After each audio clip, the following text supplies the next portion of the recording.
जय मसीह सबको। कैसा रहा पिछला हफ्ता? हाँ, बहुत अच्छा। कोई तकलीफ नहीं था, कुछ गुस्सा नहीं किया, कुछ परेशानी नहीं हुई, अकेले में रोए नहीं, दर्द नहीं हुआ, एकदम बढ़िया। सही है, ये सब था, राइट? ये सब कुछ था, लेकिन फिर भी हम क्या बोलते हैं? वो भला है, वो जिंदा है, इसलिए मुझे कल की कोई चिंता नहीं। आमीन। जब हम ये गाना गा रहे थे कि पाक कर, मुझे माफ कर, क्यों? मुझे माफ कर, मुझे पवित्र कर, मुझे शुद्ध कर, क्यों हम कह रहे? हाँ, मनीषा बहन ने एक बात बोला कि क्यों हम परमेश्वर को उसको हम नहीं जानेंगे तो हम उसको अलग अलग नाम या छाप दे देंगे।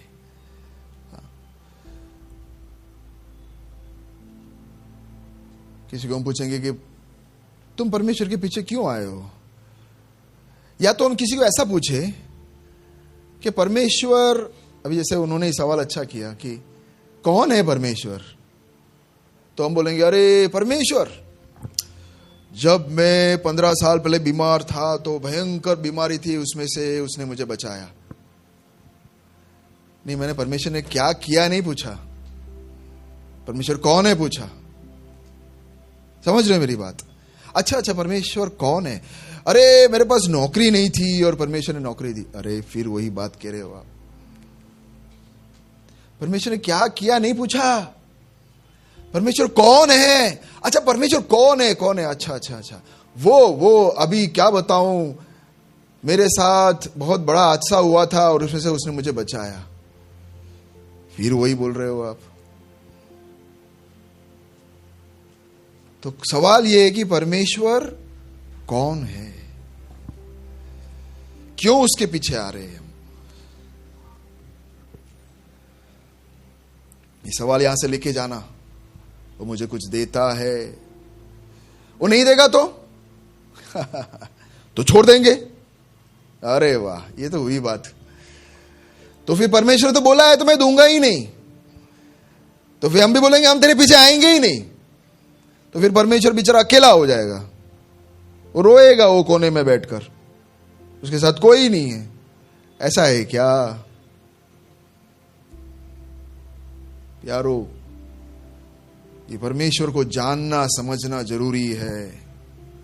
जब इसको हम जानेंगे तब पता चलेगा कि ये एक धर्म नहीं है, ये एक रीति रिवाज नहीं है,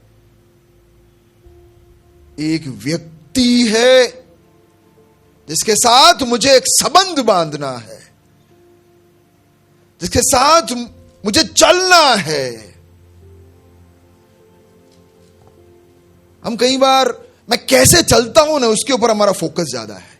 यह फोकस नहीं कि कौन मेरे साथ है, यहां गड़बड़ हो जाती है। समझ रहे हो मेरी बात? मैं कैसे चलता हूं, मैं क्या करता हूं, उस पर इतना फोकस है कि मेरे साथ कौन है वो नहीं जानते हम। बस इतना अगर हम जान लेंगे कि मेरे साथ कौन चल रहा है, हालेलुया, आपो आप मन बदल जाएगा।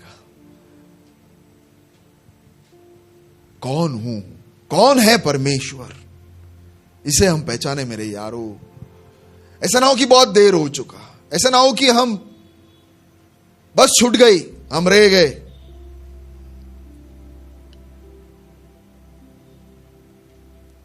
ये परमेश्वर कौन है? पिछली बार अगर याद हो तो मैंने कहा था कि पूरी दुनिया में करोड़ों या बोलो असंख्य नाम है, लेकिन एक नाम पवित्रता मांगता है। उसके बिना कोई, हिंदी में बोलते हैं, चांस ही नहीं, चांस नहीं।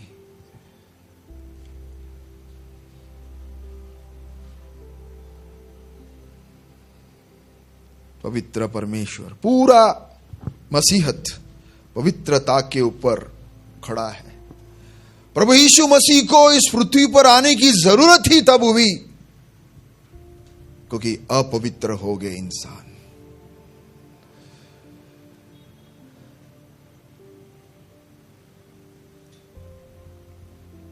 पवित्रता को छोड़ मसीहत ही नहीं है। बोलो मेरे पीछे, पवित्रता को छोड़ मसीहत ही नहीं है। सब जीरो हो जाता है, कुछ नहीं रहता है। इसलिए नहीं कि मैं सॉरी क्यों सॉरी बोल रहे हो? अरे कल मेरा इंटरव्यू है, अरे सॉरी नहीं बोलूंगा तो मैं इंटरव्यू में वो मुझे फेल कर देगा। अरे नहीं, ऐसा चिंता मत करो, वो पास करेगा तुमको, जाओ वो पास करेगा। अरे नहीं, मैं सॉरी नहीं बोलूंगा तो मेरा धंधा नहीं चल। नहीं, धंधा चलेगा, दुनिया में सबका धंधा चलता है, क्यों तुम्हारा नहीं चलेगा? चलेगा, सॉरी मत बोलो, उसके लिए सॉरी मत बोलो। किसके लिए सॉरी बोलते हैं? किसके लिए हम माफी मांगते हैं? किसके लिए हम अपने आप को शुद्ध करने की कोशिश करते हैं? क्योंकि इसके बिना चलेगा ही नहीं, इसके बिना यहां आना ही नहीं, इसके बिना मसीह है ही नहीं पिक्चर में। यह समझना है हमें। पवित्रता के बिना कोई परमेश्वर को देख भी नहीं सकता। कितना जबरदस्त स्ट्रॉन्ग वार्निंग आ रहा है। ऐसा वार्निंग कि हम बाकी सब बाजू में रख दे, पवित्रता को लेके हम चले। हालेलुया। बाकी सब बाजू में मेरे यारो, क्योंकि पवित्रता में के अनंतता में केवल पवित्रता ही है। वहां हमारी नौकरी नहीं है, वो हमारा पैसा नहीं है, वहां हमारा सुंदरता नहीं, वो हमारा बैंक बैलेंस, हमारा इज्जत, हमारा नाम, हमारा शौहरत, वो सब वहां नहीं रहने वाला है। और सबसे अच्छी बात तो यह है कि पवित्रता मेरा नहीं है, मैं कमा भी नहीं सकता। कितना भी मैं अच्छा बनूं, कितना भी मैं मेहनत करूं, उस पवित्र परमेश्वर के सामने क्या है जानते हो? चितड़े, फटे हुए, गंदे, मैले कपड़े के समान।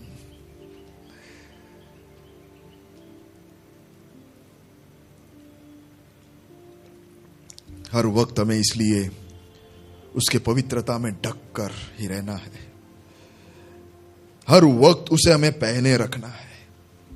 हर वक्त उसको टाइट पकड़ना है। प्रभु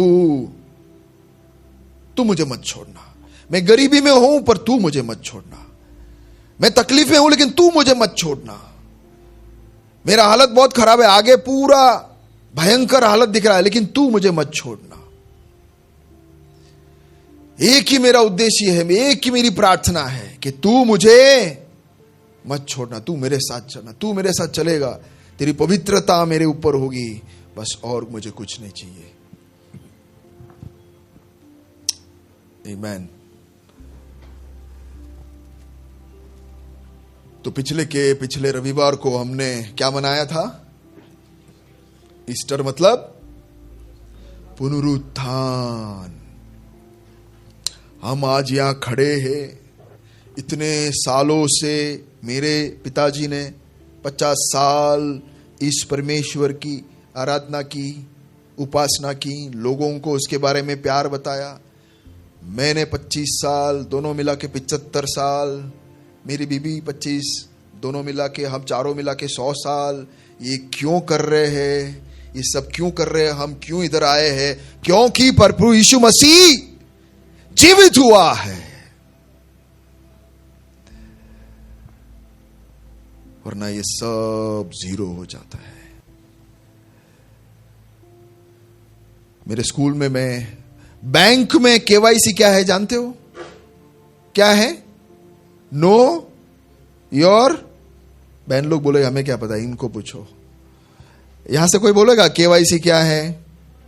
हाँ, नो योर कस्टमर, मतलब बैंक वाले बोलते हैं कि तुम ऐसे 1 साल में 2 साल में एक बार आओगे तो हम तुम्हें नहीं जानते, तुम्हारा पैसा हम फिर नहीं देंगे, हम फिर सील कर देंगे, बंद कर देंगे तुम्हारा खाता, इसलिए तुम बार बार आके बताओ कि मैं ही हूं ये।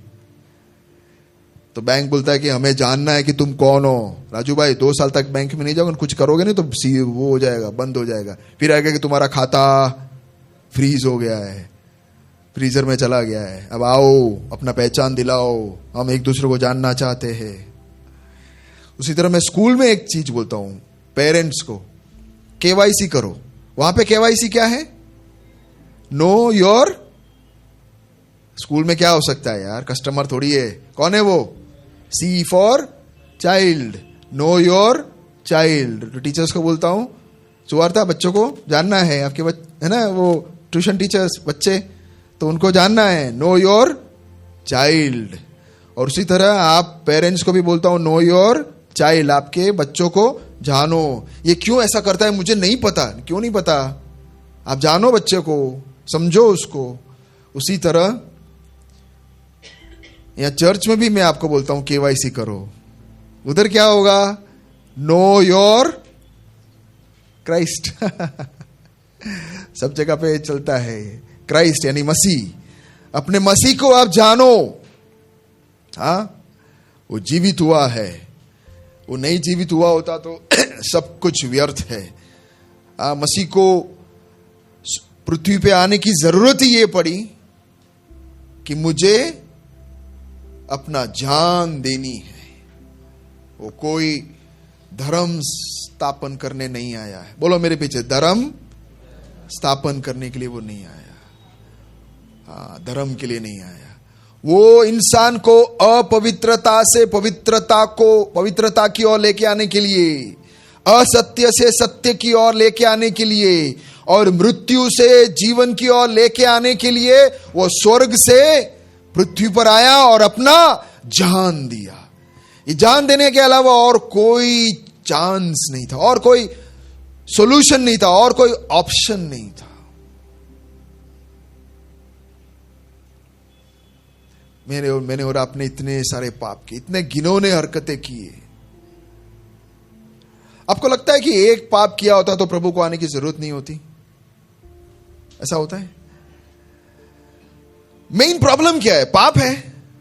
आप मुझे बताओ प्रॉब्लम क्या है? सबसे बड़ा प्रॉब्लम क्या है? पाप है प्रॉब्लम, लेकिन हुआ क्या? तकलीफ कहां है?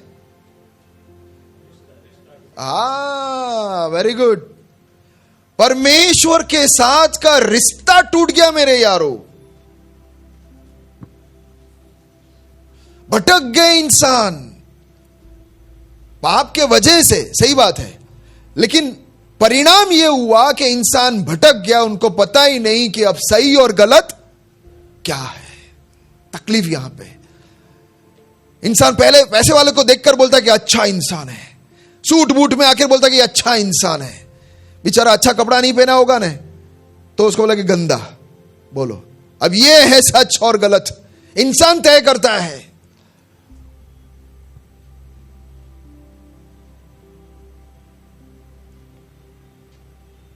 थोड़ा घूस देना गलत है, इंसान ने तय कर लिया। थोड़ा व्यभिचार करना गलत नहीं है, इंसान ने तय कर लिया। मन के अंदर कुछ भी सोचो वो गलत नहीं है, इंसान ने तय कर दिया। ये इसलिए हुआ कि वो परमेश्वर से अलग हो गया। अब उसे सही क्या है गलत क्या है वो ही नहीं पता। उसका डायरेक्शन, उसका जीपीएस गुम गया, उसका कॉम्पस गुम गया। उसको पता ही नहीं कि अब मैं क्या सही क्या है गलत क्या है। यहां तकलीफ है। दौड़ते जा रहे, मेहनत कर रहे, सब कुछ करने के बाद भी छाती पीट रहा है, रो रहा है, अकेलापन महसूस कर रहा है। जब कोई मर जाता है तो सब मायूस हो जाते हैं, यार कल मेरा भी नंबर है, ये कहां गया, मैं कहां जाऊंगा, क्या हो रहा है ये। 2 दिन तक एहसास रहेगा, फिर तीसरे दिन वापस अपने मस्ती में करो वही जो करना था। अभी तो बहुत लंबे जिएंगे, आज थोड़ी मरना है, कल थोड़ी मरना है, मैं तो लंबा जीऊंगा। कौन बोल सकता है लंबा जीऊंगा? ये पे हाथ ऊपर करो। अगले साल तक कौन जिएगा बताओ? अगले महीना कौन जिएगा बताओ? यहां से घर कौन पहुंचेगा? मुझे छाती ठोक कर यहां बताओ। ऐसा सब करना भी नहीं है। ऐसा अहंकार करेंगे तो वहीं का वहीं लुढ़क जाएंगे हम। हिम्मत नहीं है हमारी ये बोलने की। कहां सोचकर क्या कर रहे, कहां भाग रहे, घूम गए।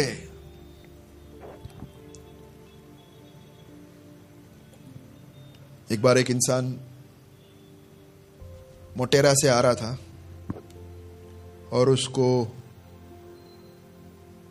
भोपाल जाना था, और वो मोटेरा से निकल कर आया या निकोल तक पहुंच गया।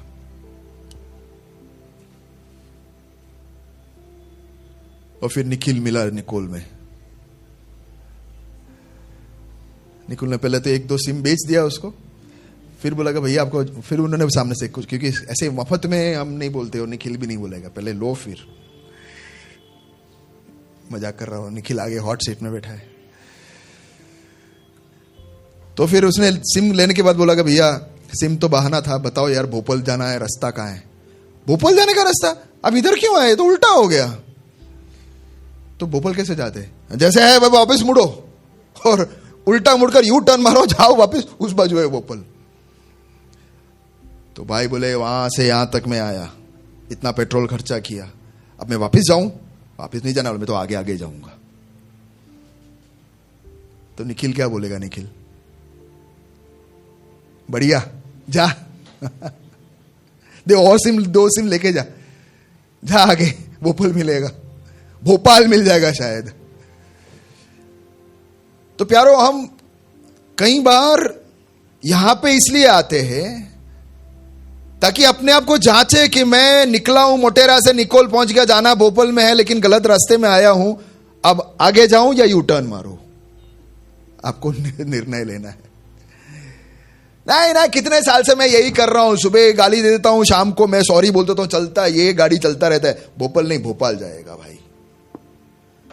अरे नहीं, सॉरी बोल के सब चल जाता है। ये गाड़ी देखो मस्त, जिसका पेट्रोल है, इसमें हवा है, मस्त गाड़ी जाती है, कोई प्रॉब्लम नहीं है, सॉरी बोल देता हूं, सब चल जाता है। जाते जा रहे हम, थोड़ा थोड़ा गलती, सब चलता है।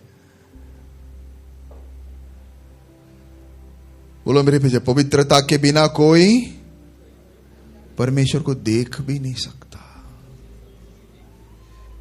वो कोई धर्म नहीं है, ये पवित्रता मांगता है। हाई स्टैंडर्ड है परमेश्वर का।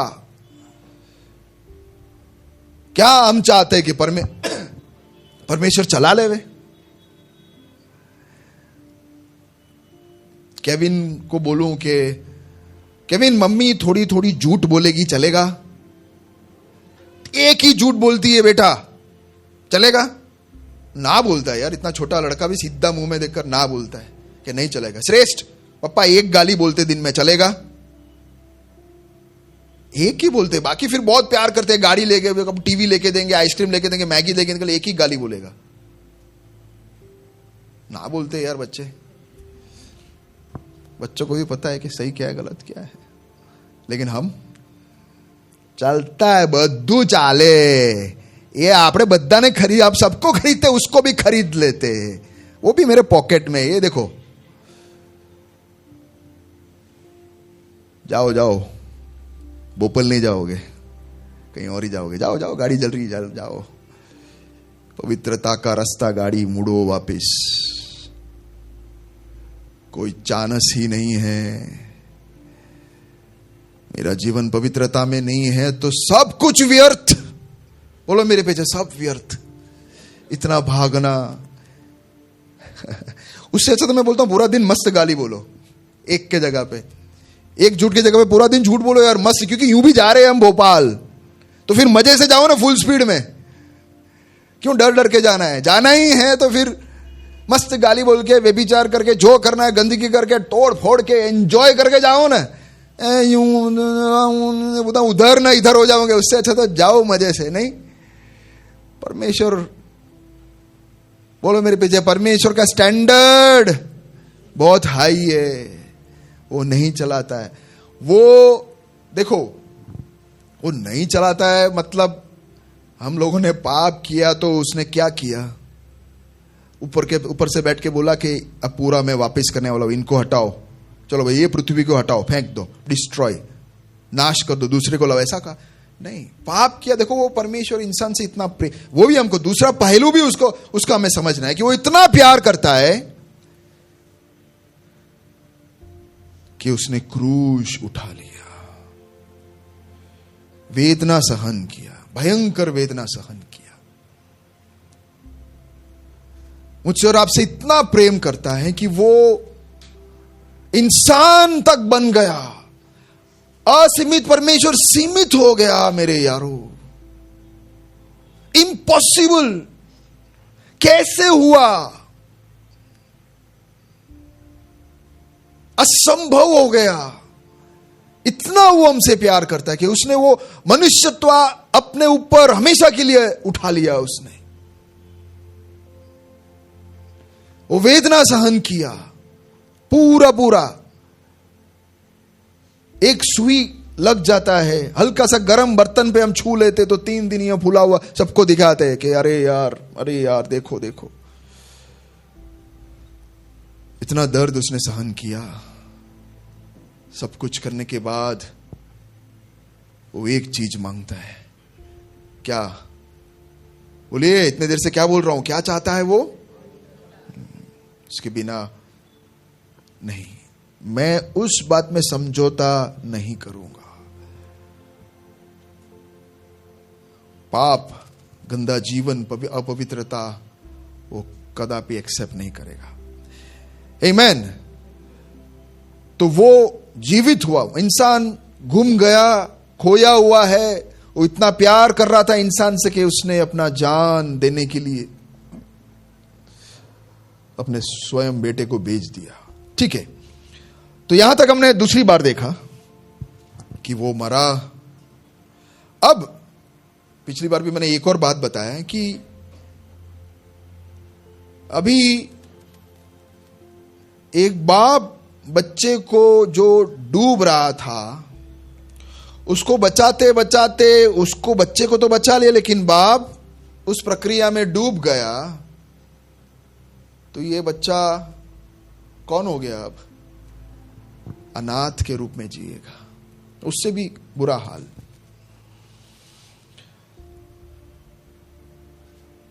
तो परमेश्वर कहीं मरा मेरे पापों के लिए, मैं बच गया, अब कहां है मुझे नहीं पता, ऐसा नहीं है। वो जीवित है। बोलो, वो जिंदा है। और वो जिंदा है इसलिए मुझे आशा है कि मैं भी हमेशा जिंदा रहूंगा। मौत भी उसके सामने लड़खड़ा गया। क्यों मौत उसके सामने हार गया? क्योंकि वो पवित्र है। अगर मृत्यु पर हमें जीतना है तो हमें भी कैसा रहना है? प्रभु यीशु मसीह को अगर मृत्यु को हराना था तो उसे पवित्र रहना पड़ा। तो मैं और आप, हम सोचते चलेगा? तो सबसे बड़ी जरूरत क्या बात की है? थोड़ा पैसा, एक बड़ा सा गाड़ी, नया मोबाइल, नया घर, पवित्रता। क्योंकि उसके बिना मृत्यु को भी जीत नहीं पाएंगे, हार जाएंगे।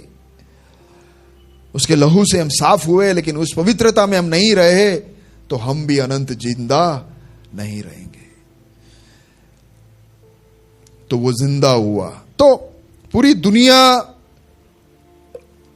कोशिश यही कर रही है कि किसी भी तरह हम ये साबित कर देवे कि यीशु मसीह जिंदा नहीं हुआ है। शैतान का भी कोशिश यही है कि नहीं नहीं नहीं नहीं, वो क्रूस पर मरा, सब ठीक है, फिर वो जिंदा नहीं हुआ, यानी सारी कहानी खत्म। वो जिंदा नहीं हुआ तो बहुत सारा प्रॉब्लम है। क्या मैंने बताया था, याद है आपको? अगर वो जिंदा नहीं हुआ तो हमारा विश्वास, हमारा जीवन, हमारा ये सब कुछ करना व्यर्थ है। क्यों? तो उसका मुझे लॉजिक बताओ ना। नहीं, पॉइंट वो नहीं है। नहीं, हाँ वो भी इंसान पर। आगे बताओ, क्लियर बताओ, क्यों वो जिंदा नहीं हुआ? उसका मतलब क्या है? मृत्यु किसको दबा के रख सकता है? पापी को, जिसने पाप किया। अगर वो जिंदा नहीं हुआ तो वो कौन ठहरा? वो भी पापी। समझे? अगर मेरा बचाने वाला पापी निकला तो मेरा क्या होगा? इसलिए उसे जिंदा होना जरूरी है। मुझे बेल, जमानत देने वाला खुद वो जमानत देने के लिए वो जेलर के पास आया, बोले कि इसको छुड़ाने के लिए आया हूं। अरे ये तो कैदी है, वो भाग गया था, पकड़ भाई इसको अंदर कर पहले। अरे मैं उसको छुड़ाने आया, अभी पहले तू अंदर जा। दोनों अंदर, छुड़ाने वाला अंदर चला गया, बचाने वाला पापी निकला। खत्म कहानी, फुल स्टॉप, खत्म, टाटा बाय बाय, ओवर, समाप्त। तो वो पापी हो नहीं सकता, अगर वो जिंदा नहीं हुआ तो वो पापी, लेकिन वो जिंदा हुआ। तो इसलिए वो कौन है? पापी नहीं है। और दूसरी बात, वो पापी नहीं है। दूसरी बात, ये सब हमें पता होना चाहिए मेरे प्यारों, जिंदा हुआ तो क्या हुआ। एक बात, वो पापी नहीं है। दूसरा, क्यों आया वो पृथ्वी पर, क्यों आया? एक बलिदान की जरूरत थी, या एक मृत्यु, मेरे और आपके मृत्यु लेने के लिए वो आया, मेरे और आपके सजा उठाने के लिए आया। और अगर वो जिंदा नहीं हुआ, उसका मतलब वो सजा के योग्य नहीं था। ये बलि के अंदर कलंक है, ये बलि का पशु, ये बलि का मेमना अस्वीकृत, रिजेक्टेड। तो हमारा पाप का निवारण उसका मतलब नहीं हुआ।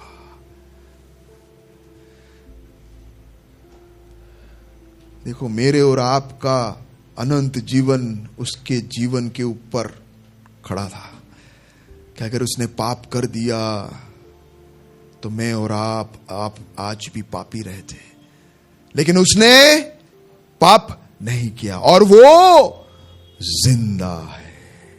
दुनिया में एक ही कब्र खुला है, किसका? प्रभु यीशु मसीह का। वहां क्या लिखा हुआ है? वो यहां नहीं है क्योंकि वो जी उठा है। He is not here, he is risen. इसको हटाने के लिए, इसको खत्म करने के लिए, इसको नाकारने के लिए, नहीं हुआ ये समझाने के लिए लोगों ने लाख कोशिश किया। उसके 3 कोशिश को मैं आज आपके सामने रखना चाहता हूं। पिछली बार एपिसोड बोला था ना कि वापस हम, किसने बोला कि भाई बताओ तो सही क्या हुआ, सस्पेंस तो बताओ। पिछली बार बोला था, ठीक है बताते हैं। देखो, प्रभु यीशु मसीह जिंदा नहीं हुआ, उसके साफ साफ हम जैसे एक वकील वकालत करता है, जज के सामने खड़े रह के वकालत करके वो केस जीतता है, वैसे ये केवल विश्वास करो, ऐसा नहीं है। ये हकीकत है, इतिहास है, ये इसका साबिती है, ये क्लियर है कि वो जिंदा हुआ है। बोलो, ये केवल खाली मन घटित कहानी नहीं है, ये असलियत है। आमीन। तो पहला बात जहां लोगों ने शैतान के साथ मिलकर कोशिश की ये बताने के लिए कि वो यीशु मसीह ने एक्चुअल में मरा नहीं, वो बेहोश जैसा हो गया था। फिर क्या हुआ ना कि फिर वो ये लोग ने सोचा कि मर गए और कब्र में डाल दिया। फिर वो जो ठंडा ठंडा रात को थोड़ा हवा आया, अच्छा सा वातावरण सब शांत हो गया ना, तो ये धीरे से उठ के कब्र में से निकल कर आ गया। एक्चुअल में मरा नहीं है। तुम्हारा पाप साफ नहीं हुआ, वो मरा ही नहीं। मतलब ऐसे एकदम फिद्दे बातें ये अभी किसी ने नहीं लिया, सालों से कोशिश कर रहे, हजारों कोशिश में से खाली 3 कोशिश मैं आपको बता रहा हूं। इसमें प्रॉब्लम क्या है? इतना फिद्दा जो पॉइंट लेके आ रहे हैं उसको हम कैसे नकार सकते हैं, या कैसे बोल सकते कि यार क्या बोल रहे हो तुम? सोचो जरा।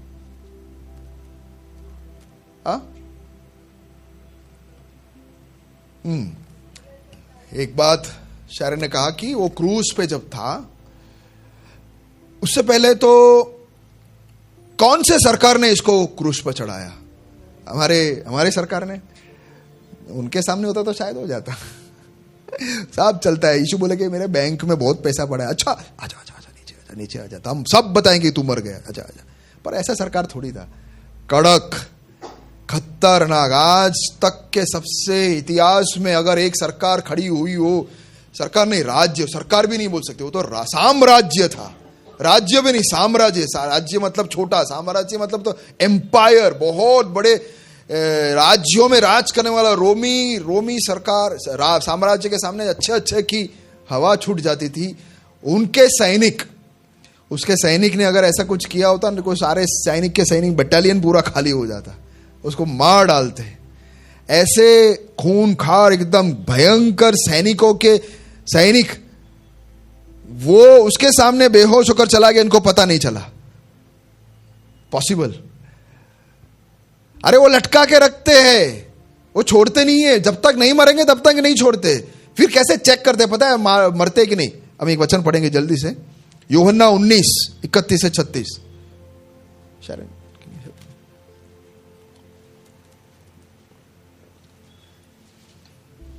पिलातुस ने उनसे कहा, तुम ही इसे ले जाकर अपनी व्यवस्था के अनुसार उसका न्याय करो। यहूदियों ने, नहीं यार 19 बोला तुमने, 18 कर दिया।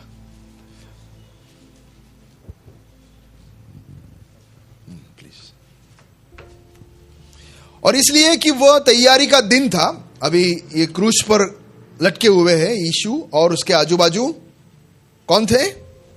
2 चोर थे।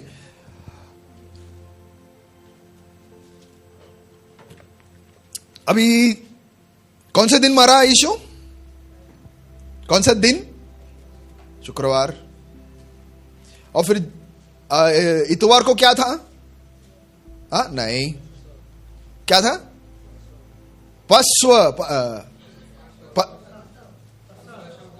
पैसओवर। इसको हिंदी में बताओ जोर से। फसह। सॉरी, यहां खड़े खड़े भूल जाते हैं। फसह उनके लिए बहुत इंपॉर्टेंट है। वो नहीं चाहते थे कि यीशु यहां लटका रहे या कोई भी क्रूस में लटका रहे। फसह यानी बहुत इंपॉर्टेंट, साल में एक बार आता है पैस ओवर, उसका भी बहुत बड़ा अहमियत है। देखो ना, यीशु मसीह का मृत्यु भी। फसह क्या है जानते हो आप? इजरायली लोग जब मिस्र इजिप्ट में से बाहर निकले तो निकलने से पहले एक किसको बलि चढ़ाया? किसको मारा? एक मेमने को मारा, और उसके लहू को हर घर के चौखट पर लगाया, और जिस चौखट पे लहू है उसके ऊपर स्वर्गदूत ने उनके बच्चे को खत्म नहीं किया, बाकी सबको मारा। तो इसका मतलब क्या है? पसह के 3 दिन पहले कौन मरा? प्रभु यीशु मरा। क्या टाइमिंग है! प्रभु का हर भविष्यवाणी और उसका टाइमिंग इतना परफेक्ट है। तो वो पसह के दिन तक वो नहीं चाहते थे कि ये यीशु या कोई भी यहां रहे। यहूदियों ने पिलातुस से विनती की कि उनकी टांगे तोड़ दी जाएं और वे उतारे जाएं, ताकि शब्द के दिन क्रूस पर न रहे। हम नहीं चाहते कि ये क्रूस पर रहे, क्योंकि वह सब का दिन बड़ा दिन था, खास दिन था, नॉर्मल शब्द नहीं था। सो सिपाहियों ने आकर पहले की टांगे तोड़ी, तब दूसरे की भी तोड़ दी, क्यों तोड़ा? क्योंकि वो जिंदा था। वो पैर तोड़कर इतना और दर्द दिया कि वो दर्द में बेचारा लुढ़क गया। सफोकेशन हो जाता है, यानी वो सांस ले नहीं पाते, इतना भयंकर दर्द कि मैं खड़े खड़े मेरा पैर तुमने तोड़ दिया, तो सांस ही नहीं मिला, वो खत्म हो गए वहां पे। फिर जो उसके साथ थे क्रूस पर चढ़ाए गए थे, परंतु जब यीशु के पास आकर देखा कि वह मर चुका है। कौन चेक कर रहे हैं? हमारी सरकार, रोमी सरकार। तो उसकी टांग न तोड़ी, परंतु सिपाहियों में से एक ने बर्छे यानी भाले से उसके पंजर यानी ये भाग में भेदा, घोपा, और उसमें से तुरंत लहू और पानी निकला। लहू के साथ जब पानी भी निकल जाता है, उसका मतलब लहू खत्म हो गया, एक टिपका भी अभी बचा नहीं, अब थोड़ा पानी लास्ट में बचा था, वो भी निकल गया। ये भी भविष्यवाणी है। जिसने ये देखा, जो लिख रहा है ना, वो देखकर बोल रहा है, ऐसे अफवाह नहीं है। उसी ने गवाही दी, उसकी गवाही सच्ची है, और वो जानता है कि सच कहता है कि तुम भी विश्वास करो। फिर आगे बताते हैं कि 36 में कि ये इसलिए हुआ क्योंकि पहले से भविष्यवाणी की गई थी। क्या की गई थी भविष्यवाणी यीशु के बारे में? कि उसके एक हड्डी को तोड़ा नहीं जाएगा, और एक हड्डी तोड़ने नहीं दिया, क्योंकि उससे पहले ही वो अपना प्राण पिता के हाथ में सौंप दिया था। कहना क्या चाह रहा हूं मैं यहां पे? बेहोश हुआ था, नहीं, अपना जान गवा दिया था। हाँ, और तो और यहूदियों के जो रीति रिवाज है उसके अनुसार कोई मर जाता है तो फिर इतने वो इतने कपड़े लपेटते हैं, और ऐसा कहा जाता है कि करीबन 30 किलो सामान उसके ऊपर लपेटते हैं, और सुगंध द्रव्य इतना सब डालते हैं कि अगर वो बेहोश भी होता तो भी इसके नीचे वो मर ही जाता। आप सोचो कि बेहोश हुआ है, इसके अंदर से वो सब निकाल कर बाहर आया। कैसे हो सकता है? कांटे उसके सर पे थे, घुस गए थे, लहू लुहान। इम्पॉसिबल। कहना ये चाह रहा हूं कि लोग कोशिश कर रहे हैं। दूसरा, ये थोड़ा सा मजाकिया, फनी है। ऐसा कहा गया है कि शिष्यों ने आके यीशु के शरीर को चुरा लेगा। वाह, सही बात है, एकदम सही बात है। शिष्यों नहीं आए यहां। अब आप बताओ क्यों ये भी हो नहीं सकता है? आप सोचिए जरा। हाँ, पहली बात तो कब्र पर ऐसा कहा जाता है, कितने पता है, एक पहरेदार का एक झुंड को 16 सिपाही कहते, ऐसे शिफ्ट में काम करते हैं। और ऐसा है कि अगर वो मोहर टूट गया, रोमी सरकार का मोहर कब्र के ऊपर लगा है, अगर वो टूट गया तो ये 16 के 16 नहीं, 16 2 32 का जान चला जाएगा। तो वो उनका जान जाने देवे कि वो मोहर को संभालेंगे। इतना खतरनाक पहरा कि कोई चांस ही नहीं है वहां से निकलने का। पहली बात, हो ही नहीं सकता। घुसने की तो बात दूर, तुम सोच भी नहीं सकते, ये इम्पॉसिबल। दूसरा, हाँ, आपने क्या कहा? हाँ, जब ये बाहरे चेले के गुरु को ही क्रूज पे चढ़ा दिया, पतरस को क्या बोला? पतरस जब यीशु के साथ जा रहा था, वो उसका न्याय हो रहा था, तो किसी ने पूछा कि तू भी यीशु के साथ था ना? तो पतरस ने क्या बोला? मेरे को कहाँ फंसा रहा है यार तू? डर गया कि मुझे नहीं मरना है। तो वो तो मरने से पहले ही डरा हुआ है, और अब असल में मर गया तो अभी वो जब भाग के गायब हो गए। बोले यार बारी नहीं आने का। अब अगला नंबर किसका है पता नहीं भाई, बाहर मत निकलो, एक एक करके सबको खत्म करने वाले डरे हुए। और सोचो ना, 3.5 साल बड़ी बड़ी बातें, स्वर्ग राज्य, अनंत जीवन, ये सब प्रचार करने वाला व्यक्ति खत्म। अब हम क्या करें यार? अब हम क्यों जिए यार? ये क्यों हमने इसके पीछे इतना चला? छोड़ो यार। पूरा आशा खोए हुए, हारे हुए, थके हुए, डरे हुए। ये लोग आए 12 के 12 नहीं, एक तो गया, 11 आ गए, और थोड़े लोग उसके साथ आए। रोमी सैनिकों के साथ लड़ाई की, इनको भगाया, फिर कब्र तोड़ा, पत्थर हटाया, और यीशु जो मरा हुआ था उसके शरीर को गायब कर दिया। वाह, लाओ तुम्हें को तो दम वाला लाओ यार, कुछ भी क्या बोलते हो। और मजे की बात यह है, ये सब करने से, अब मान भी लो कि चलो इन्होंने ऐसा किया, चलो चेले ने आके उठा के फिर करके मिला क्या इनको? मिला क्या? अब जानते हो क्या मिला इनको? 11 के 11 चेले मरे कैसे जानते हो आप? सबको ताड़ना दी गई, सबको मौत मिली है। केवल यूहन्ना जो उसको भी कोशिश की, जानते हो, यूहन्ना को भी उबलते हुए तेल के अंदर उसको डाला, वो मरा नहीं। फिर बोला कि यार ये मर ही नहीं रहा है, अब इसको तड़ी पार एक टापू में, पतमोस नाम के एक टापू में उसको भेज देगा, तू वहां जाके मर। फिर वहां बैठ के उसने क्या किया? प्रकाशित वाक्य लिखा। तो वो ही है जो एक नेचुरल या नहीं, ऐसे ताड़ना दिए हुए मृत्यु को नहीं सहन किया, वो अकेले में वहां गुजर गया। लेकिन बाकी 10 तलवार किसी किसी को यूं खींच कर, आप सोच नहीं सकते, रोमी यानी सबसे क्रूर सरकार, राज्य, सरकार नहीं, साम्राज्य, सबसे क्रूर यानी एकदम भयंकर। उनको किसी को दर्द देने में मजा आता था, किसी का वेदना देखकर उनको यूं खून और खोलता था, बोले क्या मजा आ रहा है यार इसको मरते हुए देखकर। ऐसे जानवर से भी बदतर लोग थे वो ऐसे यूं दोनों हाथ इधर लटकाएंगे और दोनों हाथ इधर लटकाएंगे, दोनों हाथ बांधेंगे और खींचेंगे और फाड़ कर। अभी मैं एक एक उनका बताऊंगा तो आप बोलेंगे बस बस भैया रोको यार। ऐसे ऐसे भयंकर मौत दिया गया। किसको? 11 चेलों को। और क्यों मर रहे हैं ये? जब उनके स्वामी ने दावा किया कि मैं जिंदा होऊंगा और वो नहीं हुआ, तो उसके शरीर को देखकर तुम साबित क्या करना चाहते हो भाई? आप सोचिए ना।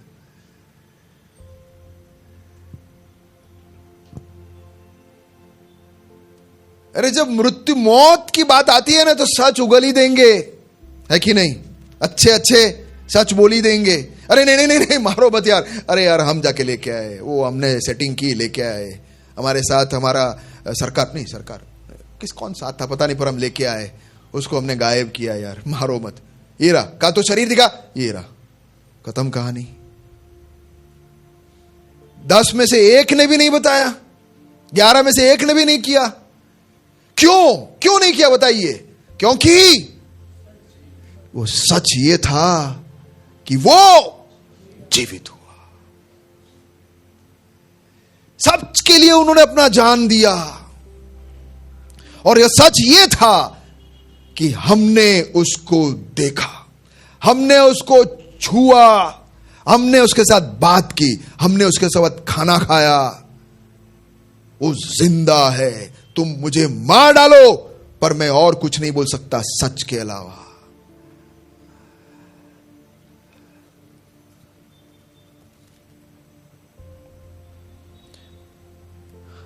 वो जिंदा है। परमेश्वर जिंदा है, मरा नहीं है। आज भी मेरे प्यारो, पूरे दुनिया में आप जानते हो सबसे ज्यादा कौम या लोग किसको उनके एक विश्वास के लिए मारा जाते हैं, जानते हो आप कौन सा है? ये मसीही। केवल इंडिया में नहीं, हर जगह में मसीह लोगों को ही मारा जाता है, मसीह लोगों को ताड़ना देते हैं। क्यों? क्योंकि वो ये इनकार ही नहीं कर रहे।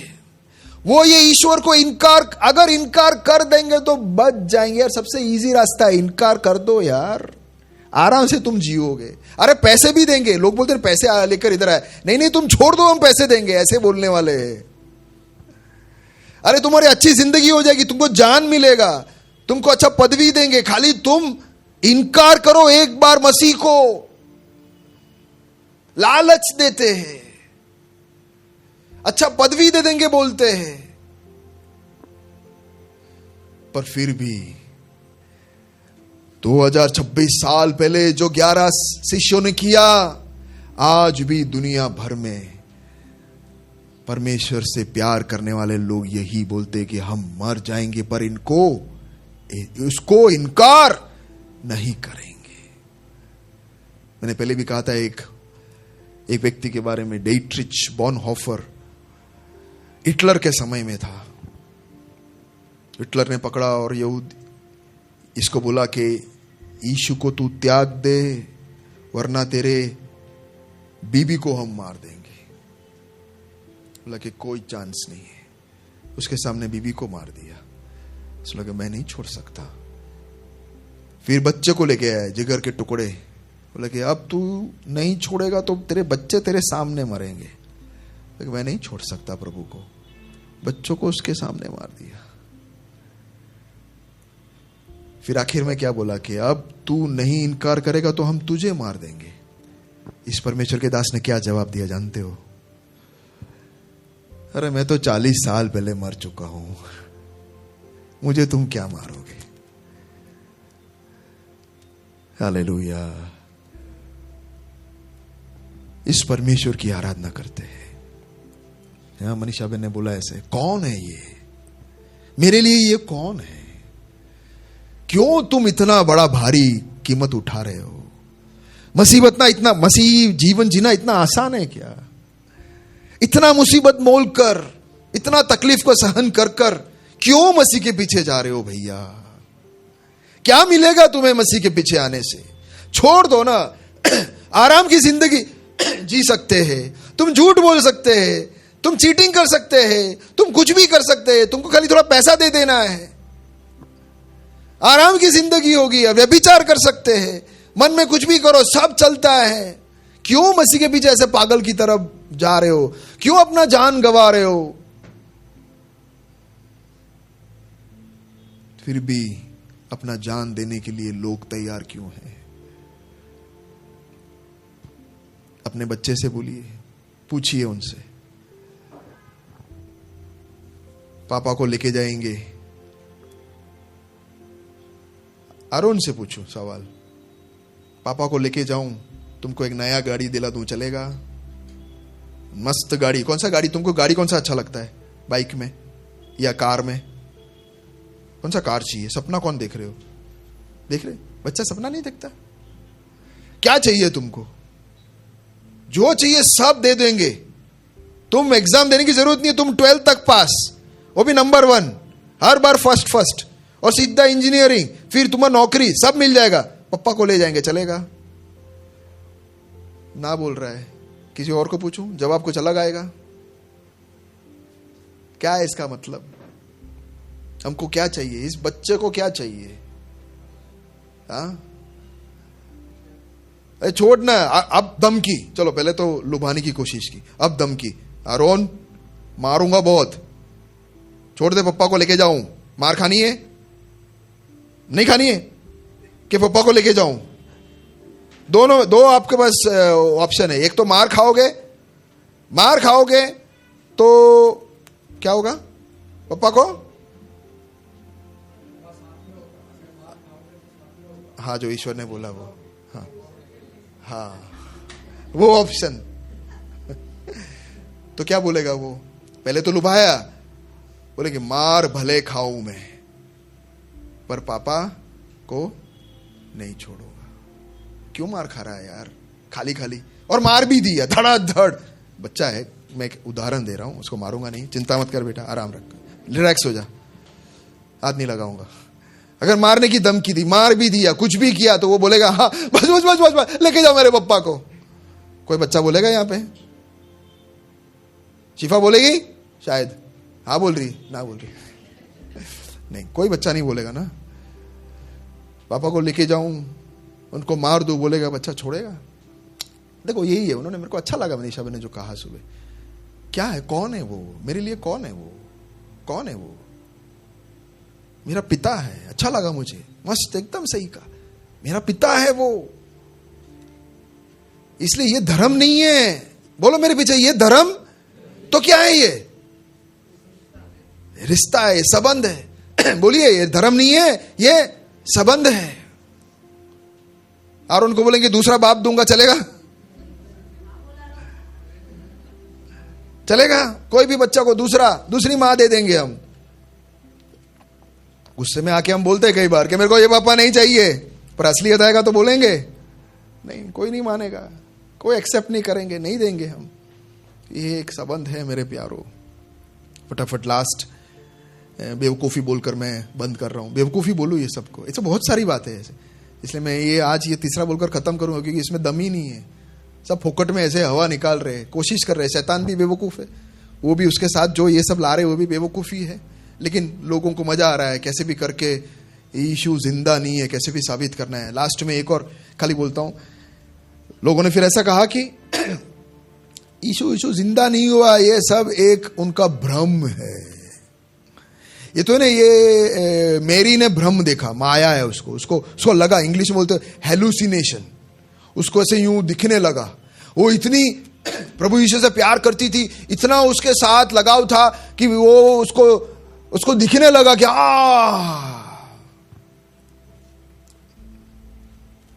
फिर ये उनको दिखा, फिर बाकी 11 लोगों को दिखा, फिर उसके बाद 120 लोगों को दिखा, फिर 500 लोगों को भ्रम हुआ।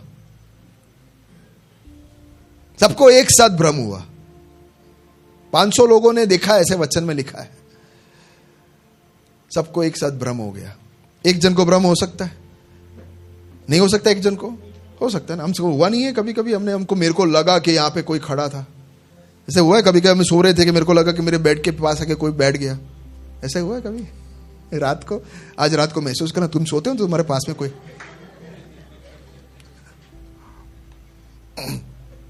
बचपन में मेरी बहन ने मेरे को ऐसा बोला था। बचपन में तो सब डरते ही है नहीं, फिर बाद में जाके डर निकल जाता है ना। अभी इसमें से डरपोक नहीं बोलना चाहिए। डरने वाले कौन बच्चे? सब डरते ही है ना।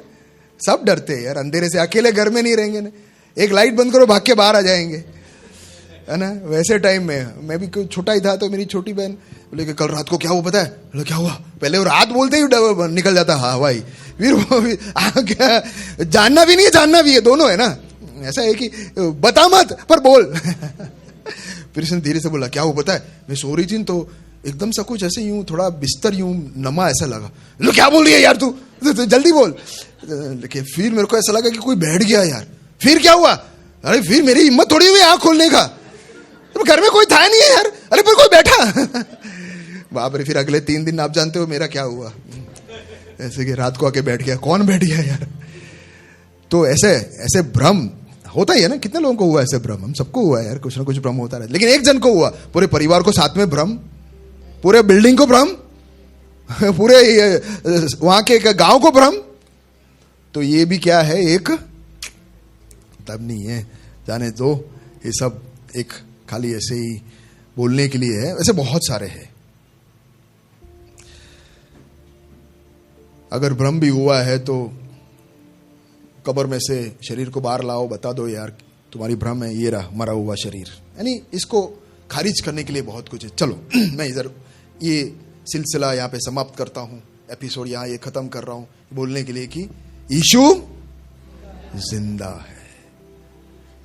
लाख कोशिश दुनिया इसलिए कर रही है क्योंकि अगर बोल दिया कि यीशु जिंदा नहीं और साबित हो गया तो इसको फेंक देना चाहिए, खत्म, जीरो हो गया, इसका मतलब ही नहीं है। पुराने नियम में 300 भविष्यवाणी यीशु के बारे में दिया गया है और वो सब पूरा हुआ। और उसमें से एक भविष्यवाणी ये है कि वो जिंदा भी होगा। और वो जिंदा नहीं हुआ तो सब आके ठप करके गिर जाता है, सब जीरो हो जाता है। मसीहत एक मन घटित कहानी बन जाएगी, लेकिन वो ऐसा नहीं है, वो जिंदा है। इसलिए हम ये विश्वास करते हैं कि हम भी जिंदा रहेंगे हमेशा के लिए। आइए आंखों को बंद करें।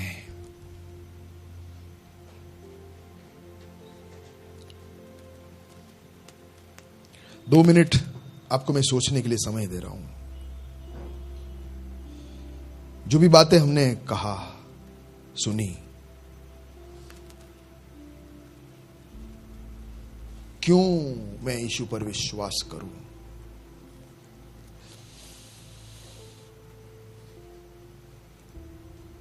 शरण, क्यों मैं इसके पास आऊं? क्योंकि मुझे कुछ मिलेगा?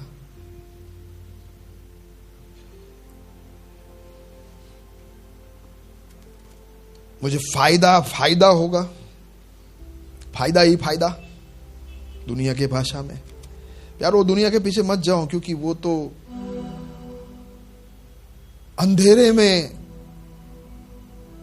ऑलरेडी है। जैसा एक अंधा दूसरे अंधे को रास्ता दिखा रहा है और उसको पता ही नहीं कहां जा रहा है, ऐसा है। क्या चाहते हम? क्यों प्रभु के पास आ रहे हैं? क्यों उसके पास आना है? क्यों उसे हम ढूंढना चाहते हैं? क्यों उसे हम लगे रहना चाहते हैं? क्या मिला तुमको या क्या मिलेगा?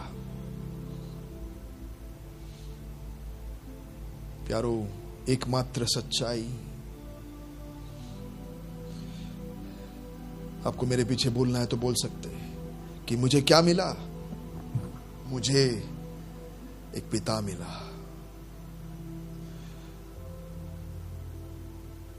मुझे परिवार मिल गया, मुझे प्रकाश मिला, मुझे सत्य मिला, मुझे जीवन मिला, मुझे और कुछ नहीं चाहिए।